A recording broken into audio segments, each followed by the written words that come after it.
వీధి కుక్కల పేరు చెప్తేనే పిల్లలు హడలిపోతున్నారు. తెలుగు రాష్ట్రాల్లో జరుగుతోన్న వరుస దాడులు జనాన్ని బెంబేలెత్తిస్తున్నాయి. దానికి సంబంధించిన బ్రేకింగ్ ఇది. విజయవాడ కొత్తపేట వాగు సెంటర్లో స్కూల్ నుంచి ఇంటికి వెళుతోన్న బాలుడిపై వీధి కుక్కలు దాడికి పాల్పడ్డాయి. తీవ్ర గాయాల పాలైన బాలుడిని తల్లిదండ్రులు హుటాహుటిన ఆసుపత్రికి తరలించారు. బాలుడి మొహంపై తీవ్ర గాయాలు కావడంతో ఎమర్జెన్సీ వార్డులో చికిత్స అందిస్తున్నారు. వీధి కుక్కల బెడద నుంచి కాపాడాలని కార్పొరేషన్ అధికారులను కోరుతున్నా చర్యలు చేపట్టట్లేదంటూ స్థానికులు ఆగ్రహం వ్యక్తం చేస్తున్నారు.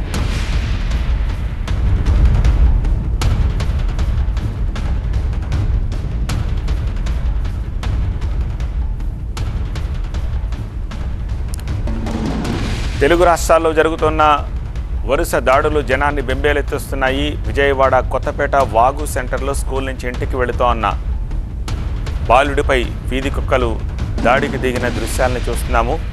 గాయాల పాలైన బాలుడిని తల్లిదండ్రులు ఆసుపత్రికి తరలించారు. బాలుడి మొహంపై తీవ్ర గాయాలు కావడంతో ఎమర్జెన్సీ వార్డులో చికిత్స అందిస్తున్నారు.